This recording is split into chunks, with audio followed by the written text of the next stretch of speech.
हुज्जतुल इस्लाम इमाम गजाली का एक कौल सुन लें आप। हुज्जतुल इस्लाम इमाम गजाली से किसी ने एक शख्स सवाल किया, हुजूर मेरा पड़ोसी मेरे पीठ के पीछे मेरी बुराई करता है। हजरत इमाम गजाली फरमाते हैं कि तू अपनी जिंदगी पर खुश हो जा, इसी के बदले अल्लाह तुझे जन्नत अता फरमाएगा। हुजूर उसके बारे में क्या ख्याल है? इमाम गजाली बोले उसका हिसाब तू मत लगा, उसका हिसाब कयामत में तेरा रब ले लेगा। आज तुम्हें होश है? अपनी महफिलों में जलवत में खलवत में बुरा सोचते हो लोगों के बारे में, बुरे ख्यालात लाते हो लोगों के बारे में, जाओ जबान में आता वो बकते थे हो। तुम्हें यह तक शऊर नहीं कि अल्लाह ने जो मुझे ओहदा दिया है मैं इस ओहदे पर थोड़ा सा खड़ा रहूं और इस पे खड़ा उतरूं और अपने आप को समझूं कि मेरा मकाम क्या है।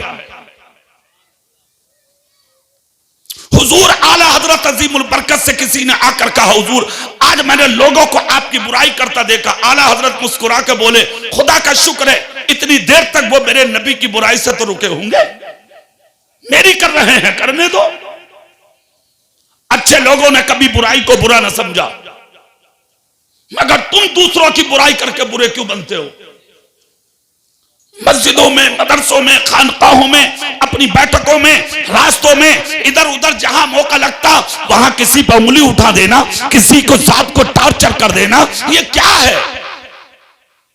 क्या तुम्हें मरना नहीं है? क्या दुनिया से जाना नहीं है? क्या तुम्हें कब्र में अकेला लेटना नहीं है? कब्र सांप और बिच्छू का घर है, मिट्टी में रहना है। मिट्टी में कोई बिस्तर ना होगा, कोई लिबास ना होगा, कोई देखने वाला नहीं होगा, सिर्फ तेरे अमाल होंगे जो कब्र में तुझे सुकून की नींद सुलाएंगे। सोच इसके बारे में, ख्याल कर इसके बारे में, तसव्वुर कर इसके बारे में, फिर सोचो, फिर सोचो, फिर ख्याल करो। और जिंदगी में हो सके तो एक नियत अच्छी रखो कि मेरी साथ से जिंदगी में किसी को तकलीफ ना हो सके।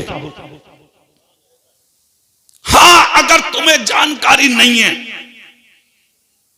तकलीफ दे दी, कोशिश करो कि तुम उसे राजी कर लो किसी भी सूरत से। हजरत उमर का दौरे खिलाफत था, कुछ लोग आपकी बारगाह में आए, आकर कहा, हुजूर मस्जिद नबी की तरफ जो रास्ता आता है, एक पनाला है जो मस्जिद नबवी की तरफ लगा हुआ है, उसके पानी के छींटे बारिश के बाद नमाजियों के ऊपर आते हैं, उसे उखाड़ दो। हजरत उमर बोले, मैं देख लूं पहले। 3 दिन के बाद बारिश हुई तो उसी पनाले के छींटे उमर के जुब्बे पे आ गए।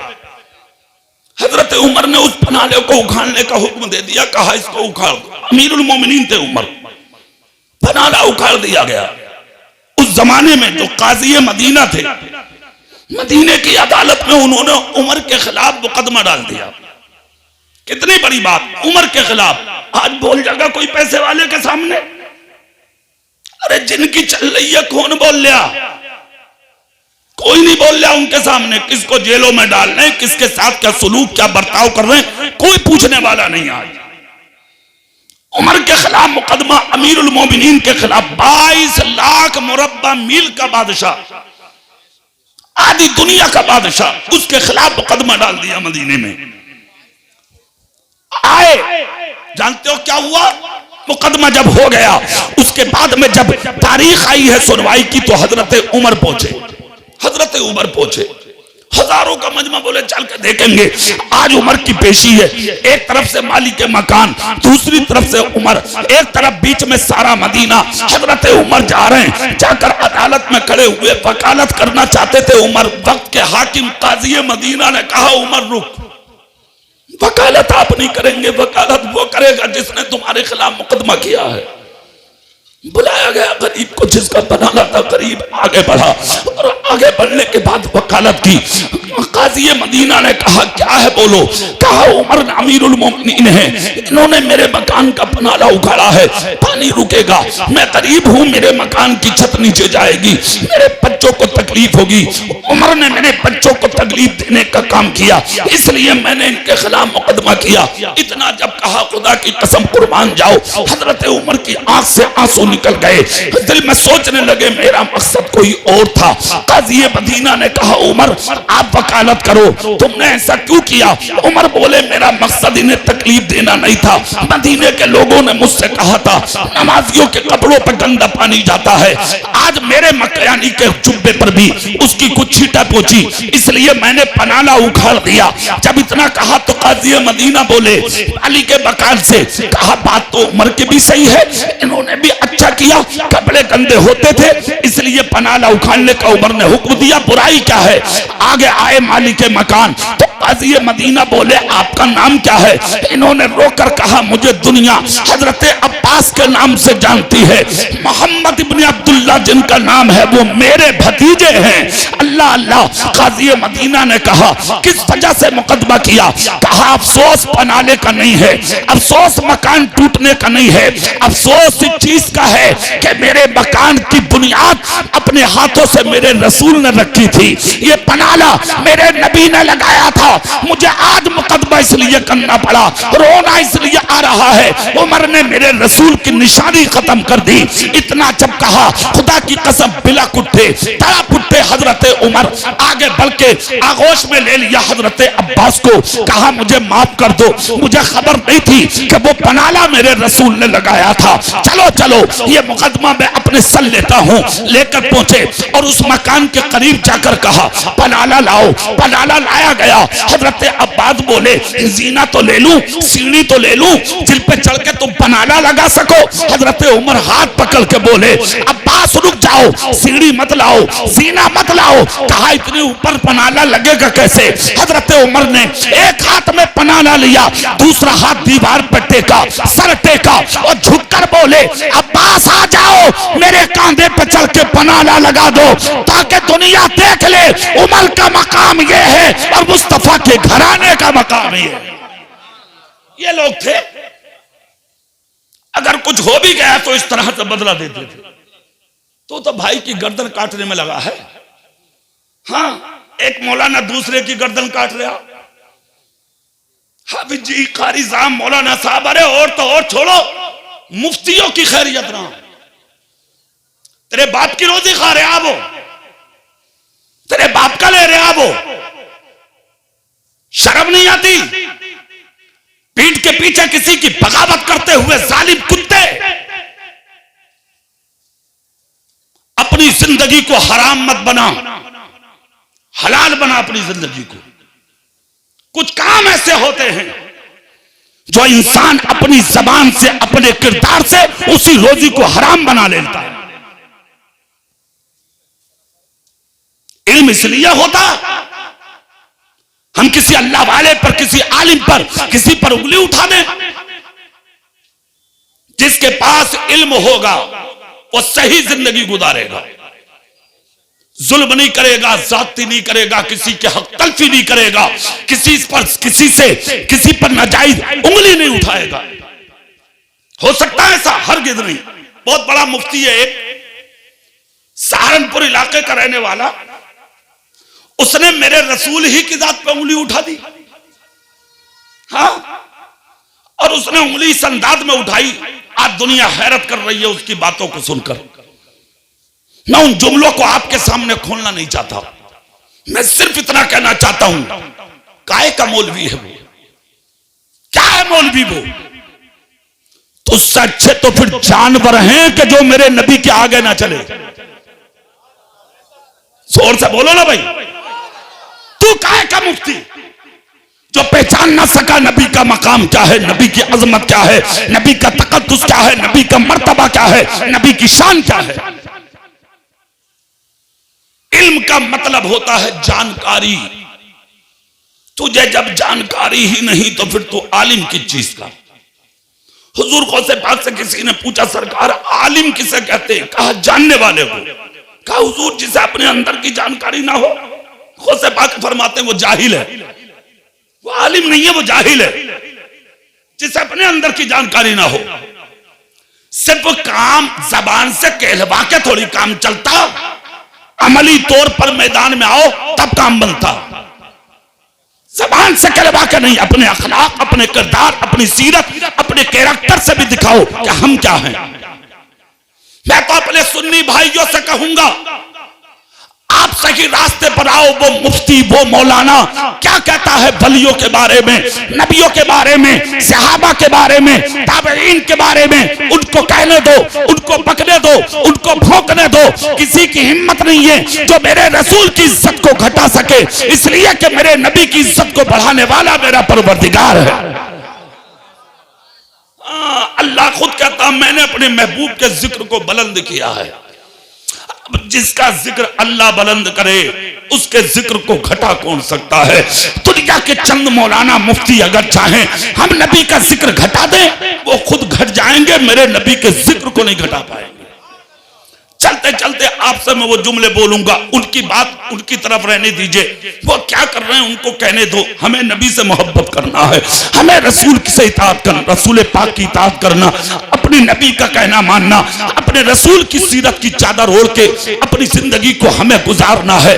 मरना है हमें एक दिन, दुनिया से जाना है हमें एक दिन उठनी है, यानी कि हमारा जनाजा उठना है, हमें कब्र में जाना है, ये कंपलसरी है। मरना तो है ही, ऐसे हो के मरो कि जिस दिन मरो दुनिया जनाजा देख के मुस्कुरा दे और ये कह दे कि किसी गद्दार का नहीं, मुस्तफा के वफादार का जनाजा है।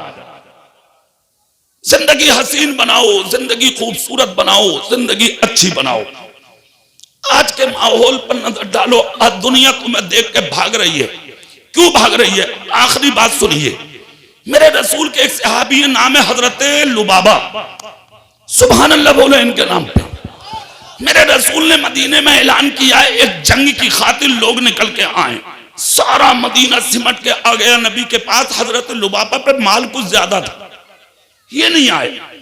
अब नहीं आए, जंग में तो अल्लाह ने फतह दे दी, कामयाबी दे दी अल्लाह ने, जंग में इज्जत दे दी अल्लाह ने जंग में। 3 दिन के बाद जब वो अपने घर में दाखिल हुए तो इनकी बीवी ने इनसे चेहरा फेर लिया, बेटी ने चेहरा फेर लिया, बेटों ने चेहरा फेर लिया, खानदान वाले अलग हो गए। यहां तक कि जो बकरियां ये पालते थे वो बकरियां इनके कहने से जमीन से उठने तैयार नहीं थी। इन्होंने सोचा कि ये हुआ क्या। सारे लोग अलग हो गए, रुख फेर लिए लोगों ने, लोग अलग होते चले गए, यहां तक कि पूरे मदीने ने इनसे बोलना छोड़ दिया। इन्हें खुद को एहसास हुआ कि मैं कहीं ना कहीं गलती पर हूं। दिल में फौरन आया कि अरे मेरे नबी ने बुलाया था और मैं अपने रसूल के पास ना जा सका था। शायद आज उसी की वजह से दुनिया मुझसे मुंह फेर रही है। जब इन्होंने अपनी खता पर एहसास किया, मस्जिद नबवी में पहुंचे, अपने हाथ इन्होंने मस्जिद नबवी के सुतून से बंधवा दिए और अपने हाथ मस्जिद नबवी के सुतून से बनवा के इन्होंने रोना शुरू कर दिया कि मुझे रोता हुआ मेरा नबी देख ले, मेरा रसूल देख ले, मुझे रोता हुआ मेरे आका देख ले। रोते रहे, गड़गड़ाते रहे, खून के आंसू बहाते रहे, यहां तक कि वो वक्त भी आ गया। कौन सा वक्त आया? हाँ, कौन सा वक्त आया? वो वक्त आ गया मस्जिद नबवी के सुतून से बंधा हुआ इन्हें मेरे रसूल ने देख लिया। रहमत बनकर आए हैं मुस्तफा, करम बनकर आए हैं मुस्तफा। सुतून से बंधा देखकर मेरे नबी की रहमत को जोश आ गया। रो रहे थे, दाढ़ी तरती, कुर्ता भीगा था, फिर भी मेरे नबी ने आगे बढ़ के इन्हें अपने सीने लगा लिया, खोल दिए हाथ मेरे रसूल ने। जब आका ने इन्हें माफ कर दिया, घर में पहुंचे तो जानते हो बीवी कदमों में गिर गई, बेटे कदमों में आ गए, बीवी बेटियां कदमों में आ गई, सारा मदीना इनके कलेजे से लग गया। हजरत लुबाबा हाथ उठा के बोले, आज देखा नबी की नाराजगी का मतलब। सिर्फ नबी ने बुलाया था, ये गए नहीं थे, सबने रुख फेर लिया। आज मैं तुमसे एक बात कह करके तकरीर पूरी कर रहा हूं। आज दुनिया तुम्हारी मुखालफत कर रही है तो हैरत क्या है? दुनिया तुमसे दूर दूर जा रही है तो हैरत क्या है? दुनिया तुम्हारी मुखालफत कर रही है तो हैरत क्या है? सुबह से शाम तक कितने फर्ज छोड़ते हो, कितनी सुन्नतें छोड़ते हो, कितने मुस्तफा के तरीके को ठोकर मारते हो, फिर भी कहते हो कि मियां हमें लोग इज्जत नहीं देते। मैं कहता हूं तुम्हें खाने मिलता है, ये बड़ी बात है। तुम्हें पीने मिलता है, ये बड़ी बात है। सुकून की जिंदगी मिलती है, ये बहुत बड़ी बात है। वरना तो हम इस जमीन पर भी जीने के लायक नहीं है। खुदारा अपनी जिंदगी में सुधार पैदा करो, अपनी जिंदगी भर के गुनाहों से तौबा करो और सबसे पहले दूसरों की बुराई करने से तौबा करो। पीठ के पीछे गीबत, चुगली, बकारी, अय्यारी, ये सारी चीजें खत्म करो। मस्जिदों में जाके पाबंदी से नमाज पढ़ो, रसूल पाक की सुन्नतों पर अमल करके अपनी जिंदगी को बसर करो। और जो उलमाए किराम है, अपने उन उलमा की खूब इज्जत करो, खूब कदर करो। सुन्नी उलमा को अपने सरों का ताज समझो। मसाजिद के आइम्मा, मदारिस के मुदर्रिस, खानकाहों के सज्जादगान, उनको खूब इज्जत दो, खूब मकाम उनका बनाओ, ऊंचा करो। इसलिए कि जो दूसरों को इज्जत देता है उसको अल्लाह कभी जलील नहीं होने देता है। मगर सुन्नियों की इज्जत करना है, सुन्नी आलिमों की कदर करना है, उन्हें अपने सर पे बैठा कर रखना है। अल्हम्दुलिल्लाह, ये हमारा काम होना चाहिए, ये हमारी जिंदगी होना चाहिए। ये जो मदरसा है ना आपके सामने, आप इस मदरसे का खूब ख्याल रखें। मुफ्ती मोहम्मद सुलेमान साहब नईमी ने बड़ा काम किया। इतनी बड़ी जमीन खरीद के फिर इमारत बनाना, फिर पढ़ाई कराना, मदरस और बच्चों को रख के खिलाना, ये आज के दौर में बड़ी हिम्मत का काम है। ये उसको अंजाम दे रहे हैं। हमारी आपकी सबकी जिम्मेदारी है, हम सब मिल करके इनके बाजुओं को मजबूत करें, इस मदरसे को तरक्की दें। इसकी निस्बत आला हजरत से है। दारुल उलूम इमाम अहमद रजा है ये, इसको हम ऊंचा करें, आगे बढ़ाएं, खूब तरक्की दें। अपने बच्चों पर भी नजर रखें, उन्हें हाफिज, कारी, आलिम बनाएं। इस दौरे पुरफितन में आप अपने इल्म की वजह से अपना ईमान बचा सकते हैं, अल्लाह के रहमो करम से। समझ रहे हैं? आप अपने बच्चों को पढ़ाइए, लिखाइए, खूब ऊंचा बनाइए, आगे बढ़ाइए अपनी औलादों को। मगर औलादों को पढ़ाने के लिए कोई जगह भी तो हो। तो एक जगह यह है दारुल उलूम इमाम अहमद रजा। इस मदरसे का आप ख्याल करें, इसे आगे बढ़ाएं। ये जिम्मेदारी हमारी है, ये जिम्मेदारी आपकी है। दुआ है अल्लाह की बारगाह में, अल्लाह इस इदारे को खूब खूब तरक्कियां अता फरमाए, हमारे बच्चों को बाअमल आलिम दीन बनाए। और जो हमारे उलमा हैं, अल्लाह उनकी हिफाजत फरमाए। मुफ्ती मोहम्मद सलमान अजहरी, अल्लाह गैब से उनकी मदद फरमाए, गैब से मदद फरमाए, अल्लाह गैब से मदद फरमाए। अपने महबूबीन के सदक़े अल्लाह उस मर्द मोमिन को रिहाई अता फरमाए। आमीन।